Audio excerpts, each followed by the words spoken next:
Welcome to the Comic Scoop Weekly Review for Wednesday, May 18th, 2022, Part 2. This is the Marvel and DC edition.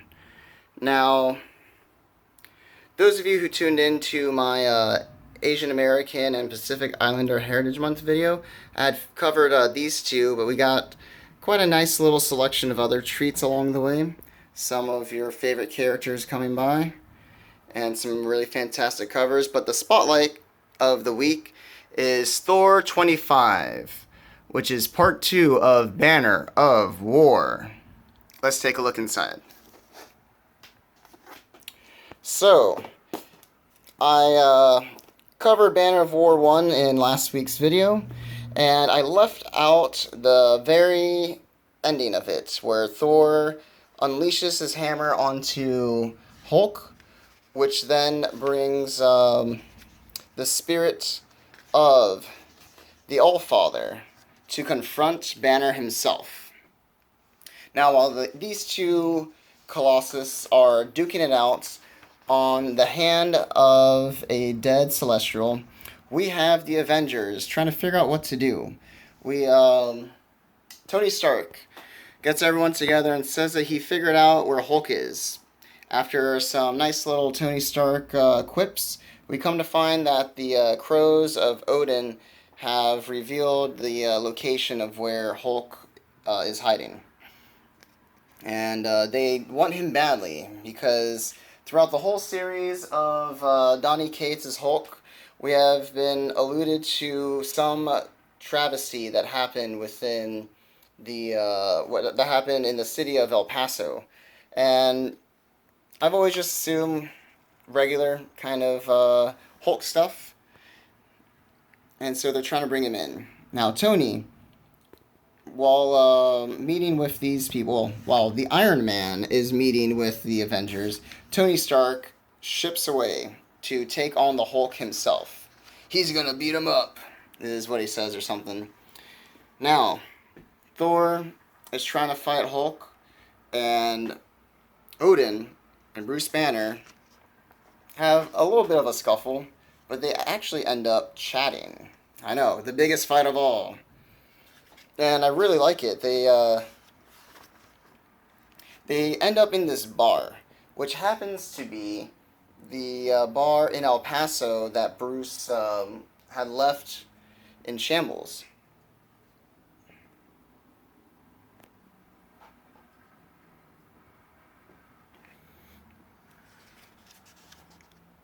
And we get a nice little backstory of what actually happened in El Paso. So Bruce and the Hulk had come to terms and finally found a nice middle ground. And they go to this bar afterwards. This guy accidentally bumps into him, whatever. Bruce kind of snaps at him slightly but apologizes. He does have a short temper. And then suddenly he notices the guy next to him is burning hot. His skin turns green, and he is enraged. The only thing Banner can assume is his touch had infected this man near him. He doesn't know what to do. He is frightened. And unfortunately, the infection spreads. So, as he's trying to defend himself, something overcomes him. He goes black. He can see himself on autopilot while he tears these people apart. This is so gruesome. I love this spread right here. Rips this guy's arm off, impales this other guy onto a piece of wood, and then shoves someone else's head right onto that same shard. What has happened to Banner? He doesn't know. And that is exactly why he created the Starship Hulk and fled. Now, that being revealed, Odin wants to help, but Thor quickly calls him back. And the two of them are now lost.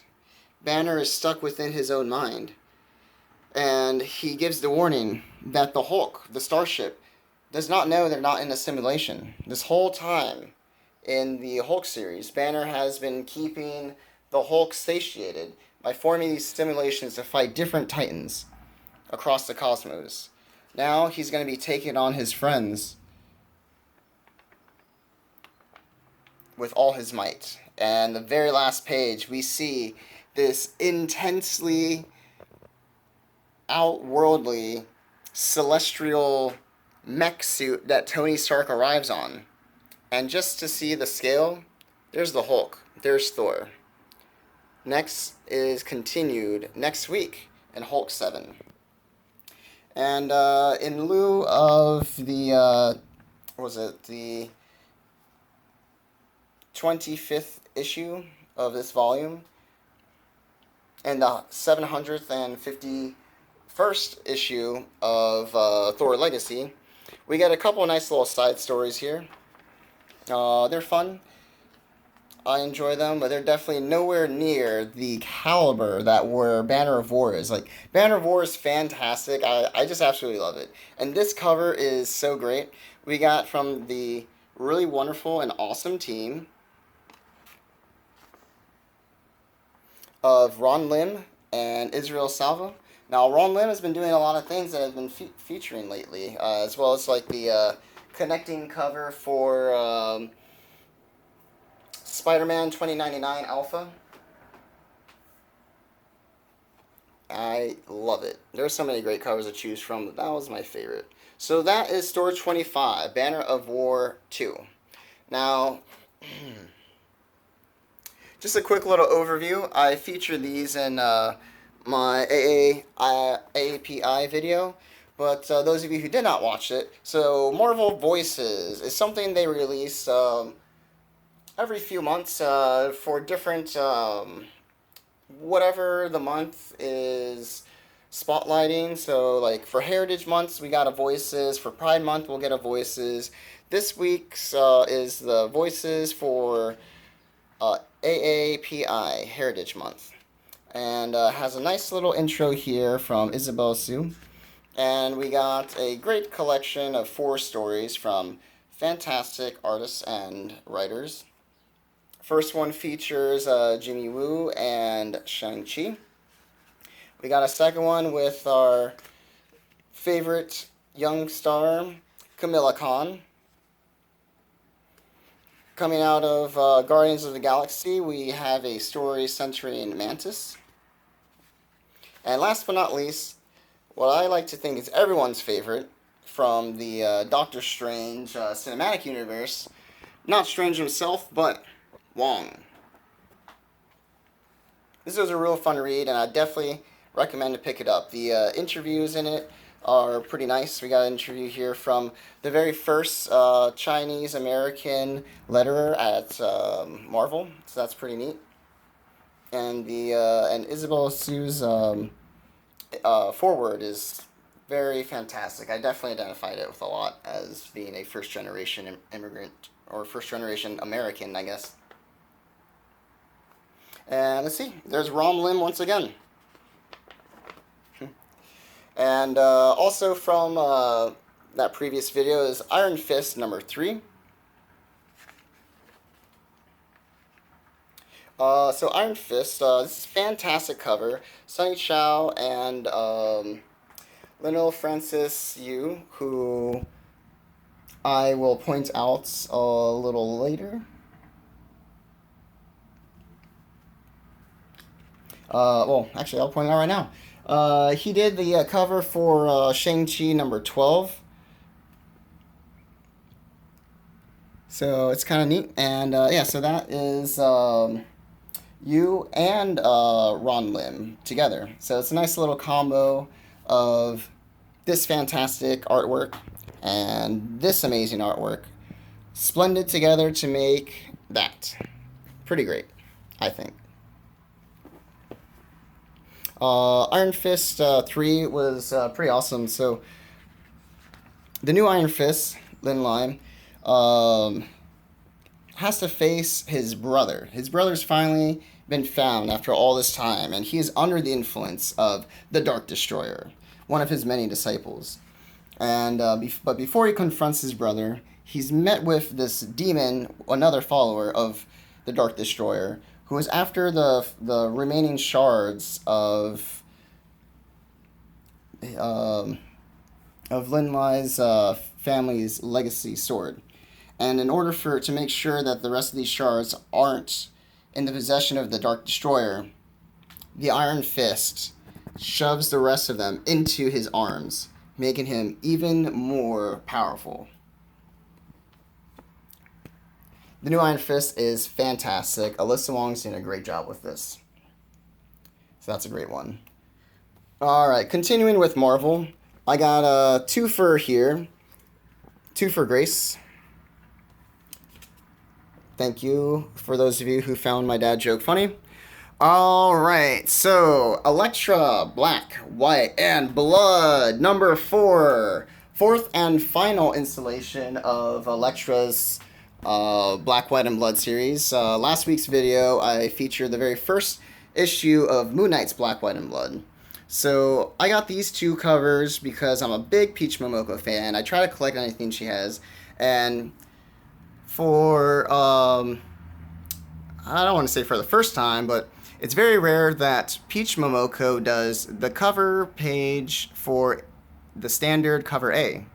And I had to get that. That was really great. And then I saw, of course, to, get us collectors over here, Peach Momoko also did a variant cover for the same issue. And they're both very unique, very different. I had to get it. This is fantastic. We have 3 awesome stories here. And speaking of Peach Momoko, she is also one of the storytellers within this. We have an all-star cast here with Matthew Rosenberg, who has been writing the current Godzilla versus Mighty Morphin Power Rangers, and he also did Batman and the TMNT series, Batman and Teenage Mutant Ninja Turtles. That was pretty awesome. And what's kind of funny, that we have a turtle writer here is, I'm going to skip over Peach real quick, Kevin Eastman. Whoops. Sorry, I got my notes wrong. Alright. Rewind, scratch that, take it back. So, what's really great about Rendezvous is Freddie E. Williams is the current artist for said Godzilla versus Mighty Morphin Power Rangers. And we have Kevin Eastman, who is the original creator or co-creator of the Teenage Mutant Ninja Turtles. And so it's neat that Kevin Eastman, the creator of Ninja Turtles, and Freddie E. Williams, who had also worked on a different Ninja Turtle project, the Ninja Turtle and Batman series, they come together and they do one of these short stories in Black, White, and Blood. And we have, and Peach Momoko has a really brilliant one in here too, which I featured in the last, in the AAPI video. Now, Matthew Rosenberg has this really great story of classic Elektra's taking a job from the Kingpin himself, and she is off to, assassinate some evil person that that Wilson Fisk tells her about. Matthew Rosenberg, Alberto Albuquerque, really great team here. They just check out that artwork. It is great. So we have this guy who's just over here, drunk, passed out. She's about to kill him and asks, "Who are you?" Her conscience gets the better of her, which is something that Fisk had warned her about. This guy tries to run away and immediately, boom, stabs him from the back. Not like they were friends or anything. But that was the last thing she had to do. And she warns this character that she is the consequence of his actions and refers to him as Blaze. Wait, like Johnny Blaze? Yep, you got that right. The Ghost Rider himself. This is a fantastic page right here. The two of them about to go right at it. I really love how just the artwork of a black and white Ghost Rider with a hint of red in there. It's great. And they go at it. This is such a good fight. I really love this first story. The two of them together. Putting her sai right into his eye socket. I mean, he has a skeleton head. What's that going to do? They beat the living stuff out of each other. Look, that sai in his eye just melted away. But he gives it right back to her because she needs her weapons. He has a little, Batman, I am vengeance moment right here, which I actually, it tickled me especially because vengeance is the name of a Ghost Rider character. And, like, as soon as I saw this, he's like, I am vengeance. It's just like, no, no, you're not. Where's your mohawk? But anyway, they really go at it, and towards the end of their fight, Ghost Rider does his signature penance stare into the very soul of Elektra. And she is left beaten emotionally as he rides off.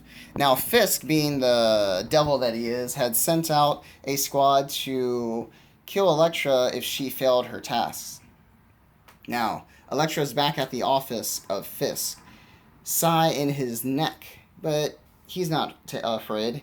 He's Wilson Fisk, the Kingpin. He is the fear, and he lets her know that. But she just says, nope, you're not, I'm not afraid of you, and I'm done with you. Here's your money back. And also, next time you send people, make sure they have what it takes to get me. That was awesome. Now, we move on that into Peach Momoko's twist on Elektra in a Demon Days style. It's so great. I love Peach Momoko's artwork. She does really great watercolors, hand style sketches. Like, I follow her on Facebook, and she posts the freestyle sketches that she does, and it's kind of neat that, like, I don't know. I'm sure there's plenty of other artists that do their artwork by hand and not digitally, but to actually see the progress or like the layouts of all of these like on paper is pretty neat. And then to see it come to life in the comic, love those eyes. Elektra is just murdering these demon-like creatures, these Onis, as it were. Really nice one. And then we get to the final story, the Turtle Team. And those of you who are familiar with Kevin Eastman's work, you can like see the turtle in this from a mile away. Like, just look at that artwork. It's great, and I really love it. It's this is almost like symbolic. We have an Elektra in white, an Elektra in black, basically like fighting her inner self, going crazy against one another, bouncing all over. It's trying to see which side will win, which will fall. But it's Elektra, and she will not go easy. I really love all of this artwork. It's so great. Black, White, and Blood number 4 was fantastic.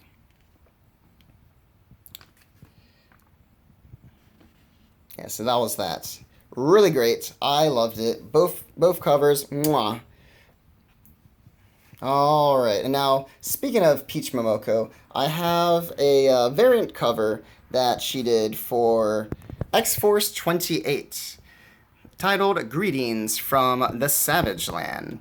Now, again, on Facebook, I remember a few months ago she posted this and mentioned the challenge it was to, for the first time in however long, do a spread that was lack of humans at all. I mean, I guess there's a couple little people in there, but like the entire thing is a forest scene with a couple dinosaurs in here, and that's definitely different from what Peach usually does, and it is gorgeous. See what I mean about that watercolor work? Fantastic. I love that. Got another variant cover here from Marvel I like to feature. It is Fantastic Four number 43, which is part of the Reckoning War that's going on. But this is specifically the tribute to Spider-Man for his 60th anniversary, which a lot of these Marvel guys are going to have their 60th this year, with the Hulk and Thor as well, and I think the Fantastic Four. But it's great. And guess what? Who's the team for this? Lionel Francis Yu and Romulo... Oh, and Rom Lim.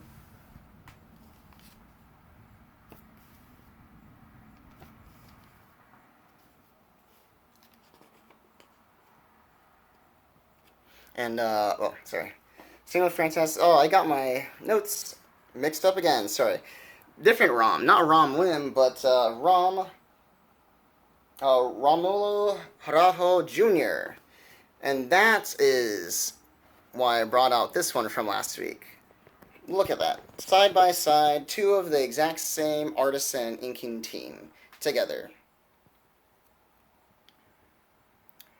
Very nice. I really loved it. So that is it for the Marvel portion of this video. We're going to jump into DC Comics with Nightwing number 92.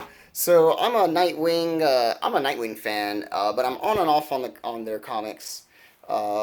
Just like with Batman, every now and then I like to tip my toes in there, and I forget why I don't regularly follow them. And this one was great. I love how it starts off with this classic artwork. Really nice art from the olden days. And this is a flashback of Dick Grayson as Robin, as he was told by Batman to stay behind and watch, do not engage. But he sees someone in trouble and he can't help himself but do exactly the opposite of what Bruce had told him. And he would have been done for if it weren't for the help of Batgirl. I really love the artwork in this. It's so great, so classic.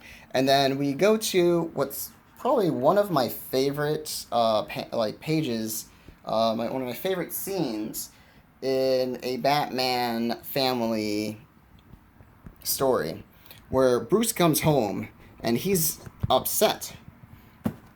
Where is he? He asks Alfred. And Alfred's standing guarding the door to Master Grayson's bed. He tells Bruce to calm himself. That Dick is, he's trying to recover. He's not doing well, and he saved a life. He knows what he did wrong, but what he really did was what he did right. Bruce is furious. He tells Alfred to step aside. He's gonna tear him a new one. And as menacing, as intimidating the Dark Knight can be, Alfred simply tells him, no, not a chance. Bruce, you must take that cowl off and calm your anger if you are to enter this room. Otherwise, you can leave. Specifically, take off the cowl and leave your disapproval at the door, or do not enter. Whoa! Yeah, you tell him, Alfred, because that's how Alfred does. He looks out.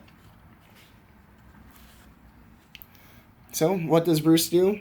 He removes his cowl. And he approaches Dick, not in anger, but as a father, concerned. And he tells him that he did the best he could. Now we move to now. I really want to get the previous issue. I remember when it came out last month, I was so tempted to get it, and it was one of those many times that I talked myself out of getting something, which I'm just going to go back and get later anyway, because I really want to know where this story is picking up from. So, from what I can tell, Dick Grayson has now, taken a part of Bloodhaven and made his own quote-unquote haven, and even has built this statue to honor Alfred Pennyworth himself, to give everyone a chance to see their shining hope. And I really love the plaque underneath. It takes a different hero to help without a mask. Yeah, Alfred, you would say that. I really want to go back and look into this. I'm really intrigued. The artwork in this is beautiful. The story is interesting. We got this character who I actually have no idea who he is. To be honest, I am out of my element here. His name is Mayor Zuko. Sorry, that's what they call him. I know, I just read this a couple hours ago, and so many new faces, and it's a new story for me, and I'm really intrigued to deep dive into this. Now we have Bruce Wayne standing up for Dick, and Bruce is no longer a millionaire, which the mayor has to point out to him. And I remember that in the Joker War, where he lost all his funding. And Bruce is just a regular guy now. And I'm really curious to where this is going to go. So, the mayor, this Fisk-like mayor, because, Wilson Fisk is also the mayor, or I guess was the mayor recently, till now, has hired these goons to go and destroy this haven that Dick Grayson has made. And what's Dick going to do? but just bring on his Nightwing costume and protect the city in both ways that he knows, as Dick Grayson and now as Nightwing. And I will quiet down a bit so you can observe this beautiful scene. And he takes these guys down. Yeah, they run off thinking they got the upper hand. And the mayor thinks that Nightwing is right by him. Now, I need to double check. Again, out of my element, I have no idea who this character is. I think this might be a first appearance. But he has taken out all of the mayor's people. And he says that he saw him in the park with Dick. He has a proposal. What is his proposal? Who could he be? Guess we got to find out next week. Or next month. So yeah, that was fantastic. Really great. Loved it. And my final but not least of the DC, of this week and of the DC catch is Batman the Knight number 5. This has been one of my favorite Batman stories of all time. So now Bruce Wayne and his buddy had just left the snowy mountains of their assassin guild, and we find them in this prison where they are being interrogated by the Soviets. And they're here specifically looking for someone who is a former KBG to help them learn the ways of infiltrating. And she teaches them real well how to use what they have naturally in their personality to be manipulative, to be, coding. And Bruce isn't like that yet. He's angry. He's not some kind of playboy, not who we see him in the movies, not who he thinks he ought to be. His friend's a little bit like that. And so he's learning step by step how to get what he wants by words. And yeah, him and his friend just kind of have like a little friendly rivalry. We ended off here where both of them are supposed to get this notebook. And Bruce is kind of doing poorly, flirting with this lady, while Anton, gets to reach his target. So Bruce creates a distraction so they can both leave. And they get out of here just by their skins. And they finally meet up with their mentor. And Bruce is able to use everything that he has learned from his past mentors in the last issues to get out of there alive. And what happens at the very end? Bruce steals the book from Anton. So he may not be as behind as he thinks he is. I can't wait for the next 5 issues. That was fantastic. This was fantastic. This whole week was a great one, guys. Thanks for watching. That's it for this time. I'll be back again soon, and I have one little teaser for you, because that's not the last of this week. We have brand new first issue of Savage Avengers, the beautiful variant cover done by my man, JRJR, and I'm going to do this as a separate video, because I want to do a deep dive with you guys on all the characters who is part of the new lineup of the Savage Avengers, because this issue was hot. So be on your toes for that, everyone. Until then, have fun.